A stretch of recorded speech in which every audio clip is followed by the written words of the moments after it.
A force of 49 Newton is just sufficient to pull a block of wood weighing 10 kg on a rough horizontal surface. Calculate the coefficient of friction and angle of friction. तो देखिए coefficient पहले यहाँ देख लेते हैं coefficient of friction and angle of friction क्या होता है। देखिए कोएफिशिएंट ऑफ फ्रिक्शन म्यू ये एक नंबर होता है जो कि हमें बताता है कि दो सरफेसेस जो कि कांटेक्ट में हैं उनके बीच में कितना फ्रिक्शन है। सो मैं इसकी डेफिनेशन लिख देता हूँ है that is a number that tells us how much is the friction between two surfaces in contact. ठीक है, अच्छा ये तो हो गया कोएफिशिएंट ऑफ फ्रिक्शन और इसको फाइंड आउट करने का फॉर्मूला है coefficient of friction is equal to force of friction upon R that is normal reaction. ठीक है, अब यहाँ पर हम ये देखते हैं एंगल ऑफ फ्रिक्शन क्या है। तो देखिए एंगल ऑफ फ्रिक्शन यहाँ पर ये एक सरफेस पर ये एक ब्लॉक रखा हुआ है। ठीक है, ये ब्लॉक नीचे की तरफ इसका वेट mg और ऊपर की तरफ इसका नॉर्मल और ऊपर की तरफ इस सरफेस के द्वारा लगाया गया नॉर्मल रिएक्शन। जब हम इस ब्लॉक पर कोई फोर्स अप्लाई करते हैं टू पुल इट देन एक ऑपोजिट फोर्स एग्जिस्टेंस में आता है दैट इज कॉल्ड फ्रिक्शन। ठीक है, अब देखिए एंगल ऑफ फ्रिक्शन, यहाँ पर हम पहले एंगल ऑफ फ्रिक्शन को डिफाइन कर लेते हैं उसके बाद निकालते हैं एंगल ऑफ फ्रिक्शन क्या है।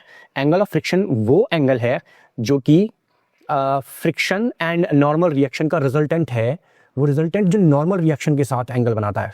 ठीक है, तो ये थोड़ा सा अजीब लग रहा है तो इसको यहाँ पर देख लेते हैं, समझ लेते हैं। देखिए हमारे पास ये रहा नॉर्मल रिएक्शन है ना और ये रहा फ्रिक्शन। ठीक है, तो अब हम क्या करते हैं नॉर्मल रिएक्शन और फ्रिक्शन ये दोनों वेक्टर क्वांटिटी है बिकॉज बोथ आर फोर्सेस, तो हम इन दोनों का एक रिजल्टेंट निकालते हैं और रिजल्टेंट निकालने के लिए हमें क्या करना पड़ेगा, यहाँ पर हमें पैरेललोग्राम लॉ लगानी पड़ेगी। तो हम क्या करते हैं यहाँ पर एक पैरेललोग्राम फॉर्म करते हैं। तो ये देखिए ए मैंने यहाँ ये एक पैरेललोग्राम फॉर्म किया। ठीक है, अब यहाँ पर मैं क्या करता हूँ कि इसका पैरेललोग्राम का डायगोनल बनाता हूँ। ये मैंने पैरेललोग्राम का डायगोनल बनाया। ठीक है, तो ये क्या है, ये है रिजल्टेंट। तो ये है रिजल्टेंट, ये है resultant of normal reaction and friction. अब ये जो रिजल्टेंट है ये जो एंगल इस नॉर्मल रिएक्शन के साथ बनाता है थीटा, ये जो एंगल इस नॉर्मल रिएक्शन के साथ बनाता है इस एंगल को हम कहते हैं angle of friction, angle of friction. ठीक है, अच्छा अब यहां पर इसको हम देखिए फाइंड आउट कैसे कर सकते हैं। यहां मैंने 4 पॉइंट्स ले लिए O A B C। तो अब देखिए in triangle O A C, in triangle O A C, तो देखिए tan theta would be AC upon AO। ठीक है, तो देखिए AC ये वाली लाइन है AC है ना, ये वाली लाइन और ये इसके फ्रिक्शन के बराबर है। ठीक है, तो इसको हम लिख देते हैं F अपॉन AO, ये AO नॉर्मल रिएक्शन है R। ठीक है, और हमको पता है F upon R is equal to mu, तो angle of friction that is tan theta is equal to mu. तो देखिए हम यहाँ क्या कंक्लूड कर सकते हैं, angle of friction is equal to coefficient of friction. ठीक है, तो अब देखिए अपने क्वेश्चन पे वापस आते हैं। क्वेश्चन में हमसे पूछ रहा है find out the coefficient of friction and angle of friction. ठीक है, तो देखिए हम यहाँ पर कोएफिशिएंट ऑफ फ्रिक्शन निकाल लेते हैं।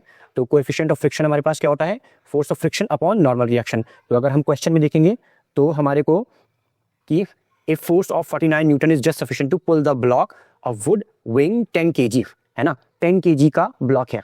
तो हमको पता है दैट नॉर्मल रिएक्शन होता है वो mg के बराबर होता है। ठीक है, we know that normal reaction is equal to mg।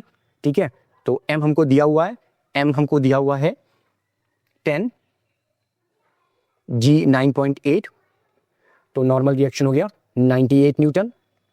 ठीक है, और उसने पुल करने के लिए जो फोर्स लगाया है that is applied force that would be equal to F that is 49 newton. ठीक है, तो अब हम यहाँ पर इस फॉर्मूले में पुट कर देते हैं। ठीक है, mu is equal to F upon R। ठीक है, तो F है हमारे पास 49 और R है 98, then it becomes 1/2 that is 0.5। So हमारे पास म्यू इज इक्वल टू 0.5 निकले आया एंड हमको पता है that mu is equal to tan theta. That means tan theta is equal to 0.5, and then theta is equal to tan inverse 0.5. That becomes 26 degree 34 second. That becomes 26 degree 34 second. So यही है हमारा answer. अगर आपको ये concept और question समझ में आया हो तो मेरे चैनल को सब्सक्राइब करें एंड वीडियो को लाइक एंड शेयर करें. Thank you for watching.